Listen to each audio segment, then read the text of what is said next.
aja, nggak peduli gitu. Oh Tapi enggak, kalau kita lihat tidak. Jadi pure emang dia mau fokus sama pelajaran komputer gitu. Dan ada beberapa pelajaran dia nggak mau. Kalau itu tadi masuk SMA kan pelajarannya umum ya. Kebetulan ya. aja di pribadi nggak ada jurusan komputer. Kalau ada saya masukin di pribadi gitu sebenarnya. Dan satu Pelajaran lagi, umum. beberapa case yang saya temukan, tapi tadi saya tanya sama Bapak bilang senang gitu ya. Banyak justru anak-anak yang nggak suka matematika tuh masuknya SMK.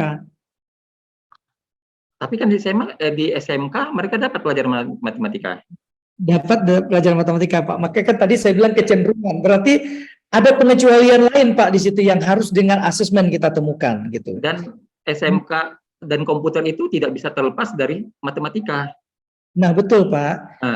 Maksud saya tuh gini tadi, Pak. Maksud saya itu kalau dia tidak bisa menunjukkan ke Bapak hasil kerjanya, berarti kan ada sesuatu yang miss tuh. Yang miss itu, maksud saya tuh pengecualian seperti yang saya sampaikan di awal. Banyak yang senang masuk SMK, tapi banyak suka yang nggak suka matematika masuknya ke sana gitu, Pak. Oh, Terus bisa lihat sehingga mungkin beberapa hal yang Bapak mau itu dia nggak bisa tunjukkan, tapi beberapa hal yang dia sukai, dia senangi, dia bisa lakukan gitu. Mungkin di membuat web itu mungkin dia belum butuh waktu, perlu kemahiran dan lain-lain. Dan ini perlu kesabaran sih Pak. Kalau Bapak menunggu dalam 1 semester, mungkin ke situ ya jawabannya mungkin membahagiakan ya, tapi bukti belum membahagiakan. Itu perlu ditunggu, Pak Oki. Oke, saya bisa melihat video Pak Oki sebentar. Aduh, video. Wajah kamera, bukan video, sorry. Bisa lihat kamera Pak Oki? Oke, Pak. Mana? Pak Oki bisa buka masker nggak? Oke. Oke Pak Oki, terima kasih Pak Oki. Nanti kita ngobrol ya. Baik Pak, baik. Terima kasih Pak ya. Baik Pak Oki, terima kasih. Saya lanjut ke pertanyaan Pak Pulungan ya. Pak Oki tadi Pak Oki Pulungan, satu lagi Pak Ansori. Pak Ansori ini tadi kalau bertanya kalau nggak salah tuh pertama kali anaknya sekarang di psikologi ya Pak ya. Kemudian terus berubah-ubah, tadi itu bakat anak dari awal. Ya memang benar Pak. Kita baru bisa asesmen anak itu Pak, kalau kita asesmen serius itu setelah anak umurnya 13-14 tahun Pak. Biasanya itu akan berubah-ubah sesuai dengan aktivitas yang diikuti. Nah, karena pertanyaan Bapak, apakah kurikulumnya sesuai atau tidak? Ini kecenderungannya nggak ada kaitan dengan kurikulum kebetulan di sekolah kita, semua IPA nggak ada. Sama sekali nggak ada gitu. Jadi kecenderungan itu adalah memang karena dia punya bakat ke arah sana.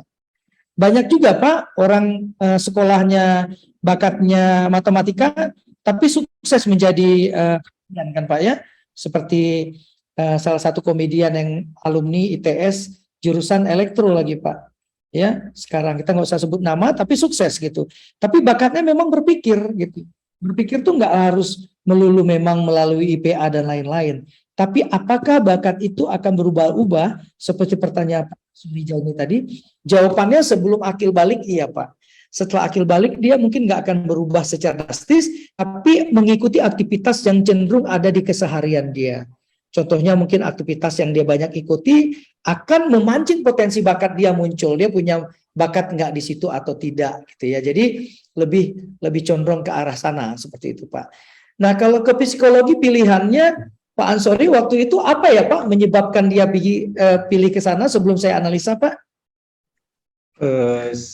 Kalau penyebabnya sih tidak ada Bapak, karena memang pilihan dia sendiri. Artinya anak-anaknya sendiri yang memilih. Karena ketika kami mencari tahu bakatnya, keinginannya apa itu kan sampai SMA mungkin ya, SMA itu belum memberikan jawaban yang jelas.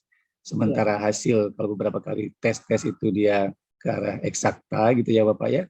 Jadi kita kan mencari tahu ke anaknya mau kemana, jurusan apa, karena kita kan pinginnya memberikan masukan lah. Maksudnya kita kan begitu. Kalau kita tahu kan kita akan memberikan pengarahan atau akan memberikan jalan yang lebih katakanlah lebih misalkan mengikuti bimbingan atau apalah itu sehingga anaknya bisa mencapai ke arah sana gitu.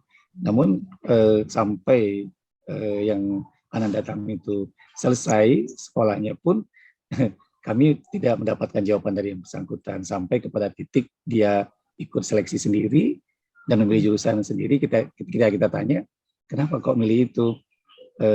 Ya suka aja gitu. Baru ketika dia memilih bilang suka. Tapi kan kita kan tidak mengarahkan dari awal karena kita kan tidak tahu. Tapi makanya tadi kami tanyakan, padahal di sistem pendidikannya kan mengarah ke eksakta semuanya. Tapi kan kalau kita lihat di jurusan psikologi itu kan ilmu sosial Bapak ya, soshum gitu. Artinya arahan kami berdasarkan hasil tes itu kan minat bakatnya ke arah eksakta, rupanya agak keliru gitu kami masukkan ke arah sana. Kalau kita tahu dia berminat ke psikolog kan tentunya dari awal kita masukkan ke dia jurusan sosial kan begitu, maksudnya kan begitu maksud kami, sehingga dengan kita tahu dari lebih awal itu kan kita bisa mendorong atau katakanlah membantu dari belakang gitu, maksudnya begitu. Makanya tadi kami sampaikan apakah ini pengaruh dari mana, apakah sistem pendidikan kita yang terlalu banyak materi atau misalkan sistem pendidikan kita yang belum mengarah ke satu profesi gitu, itu yang kami tanyakan tadi, lebih kurang begitu. Karena pada kenyataannya dari hasil tes kita minat bakat dengan pilihannya terakhir itu tidak sama gitu. Dan kami pun belum tahu apakah nanti setelah Ananda ini selesai, kita kan tidak tahu apakah memang pilihan itu memang talentnya ataukah memang karena dia ikut tren saja atau karena apa, kan masih dalam proses pembelajaran Bapak saat ini. Demikian. Baik Bapak, terima kasih pertanyaannya. Dan mungkin saya akan memulai dari seperti ini ya Pak ya. Mungkin itu anak keberapa Pak? Anak pertama Bapak. Oke, anak pertama. Kesehariannya senang mendahulukan orang lain nggak daripada dirinya Pak? Iya. Iya ya, senang mendahulukan orang lain ya Pak ya. Terus juga disiplin ya Pak ya anaknya? Ukuran disiplin kami juga agak bingung Bapak. Kalau standar kami ya cukup disiplin, tapi kami tidak tahu apakah sudah masuk standar atau belum. Ya, kita nggak usah pakai ukuran. Misalnya di rumah Bapak ya disiplin dia ya. Iya, insya Allah.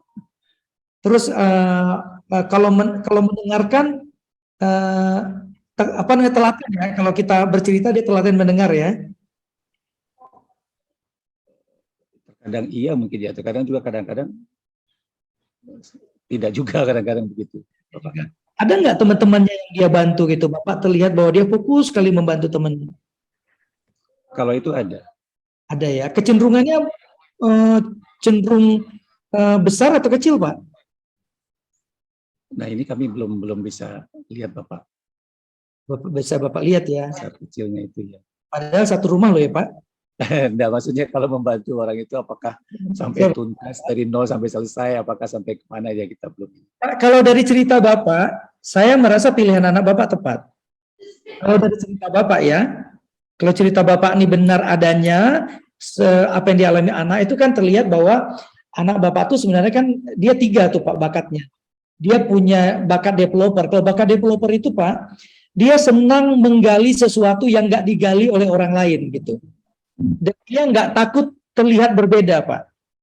Dan dia berbeda dan nggak takut berbeda. Dia nggak merasa aneh kalau memilih jalan yang tidak kebanyakan jalan orang lain gitu Pak.